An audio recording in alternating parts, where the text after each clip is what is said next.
পাঁচটি কারণে স্ত্রীর প্রতি স্বামীর আকর্ষণ কমে যায়। এই পাঁচটি কারণ যদি কোনো স্ত্রীর মধ্যে থাকে, ওই স্ত্রীর প্রতি স্বামীর কোনো আকর্ষণ থাকে না, মায়া থাকে না, ভালোবাসা থাকে না, এই সংসার জীবনটা তাদের আর সুখের থাকে না, আস্তে আস্তে কলহ তৈরি হয় এবং এক পর্যায়ে ডিভোর্স পর্যন্ত চলে যায়।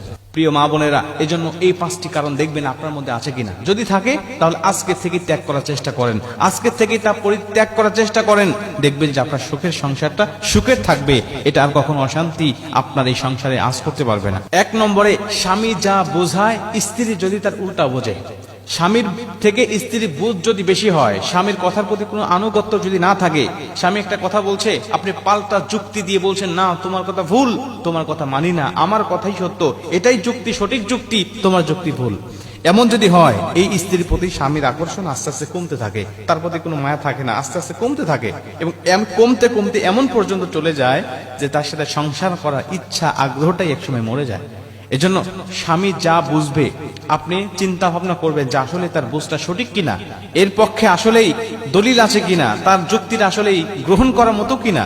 যদি হয় তাহলে পাল্টা যুক্তি দাঁড় করাতে যাবেন না। যদি মনে করেন না তিনি ভুল কিছু বলছে, তাহলে কৌশলে কায়দা করে নম্র ভদ্র ভাষায় তাকে বোঝানোর চেষ্টা করবেন, কখনো তর্কে জড়াবেন না।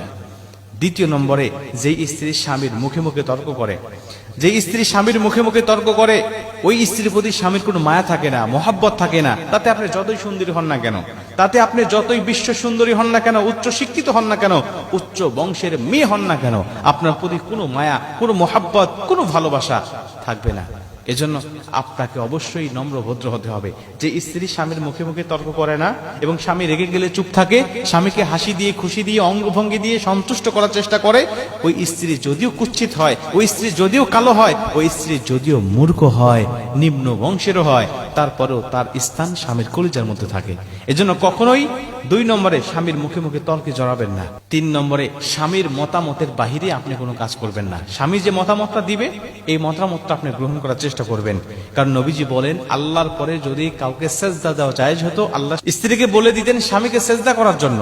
আল্লাহ নবী এমনি এমনি বলেন নাই। অবশ্যই স্বামীর মতামতের দাম রয়েছে, স্বামীর গুরুত্ব রয়েছে, এজন্যই আল্লাহ নবী হাদিসটা বর্ণনা করেছেন। চার নম্বরে, স্বামীর পছন্দের মূল্যায়ন করতে হবে। স্বামীর পছন্দের মূল্যায়ন করতে হবে। স্বামীর পছন্দ আছে বিধায় সে আপনাকে পছন্দ করে বিয়ে করেছে, এটা ভাবতে হবে।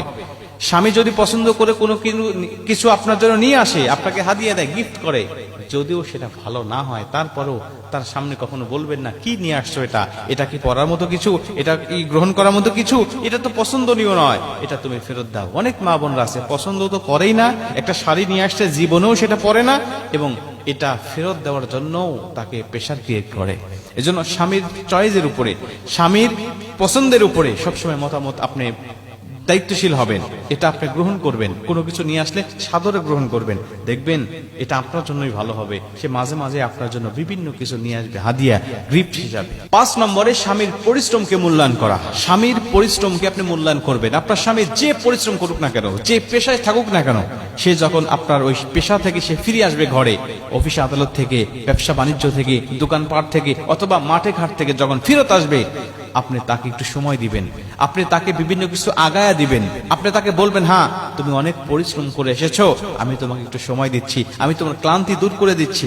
কিন্তু অনেক মা বোনরা আছে তারা বলে, তুমি কি এমন করো সারাদিন, তুমি এমন কি করো কষ্ট করে, আমি তো সারাদিন সকাল থেকে শুরু করে ঘুম থেকে ওঠার পর থেকে নিয়ে রান্না বান্না থেকে শুরু করে সন্তানদেরকে গোসল করানো, খাবার দাবার খাওয়ানো, স্কুলে পৌঁছানো, কত কাজ আমি করি, আমার মতো কাজ করলে তো তুমি পাগল হয়ে যাবে। মানে স্বামীর পরিশ্রমকে সে কোনো মূল্যায়ন করে না, এই স্ত্রীর প্রতি কোনো আকর্ষণ থাকে না, এই স্ত্রীর প্রতি বিরক্ত তৈরি হয়, এই স্ত্রীর প্রতি বিভিন্ন রকম খারাপ লাগা কাজ করা শুরু করে। এক পর্যায়ে সুখের সংসার আর সুখের থাকে না, এটা বিভিন্ন রকম ফিতনা ঢোকে মনের মধ্যে, দিমাগের মধ্যে শয়তান ধোঁকা দিয়ে এই সংসারটা বিচ্ছিন্ন করে দেয়। এর জন্য মা বোনদেরকে বলতে চাই, এই 5টি কারণ যদি আপনার মধ্যে থাকে, এগুলো পরিত্যাগ করেন, আপনার সংসার অবশ্যই সুখের হবে ইনশাআল্লাহ।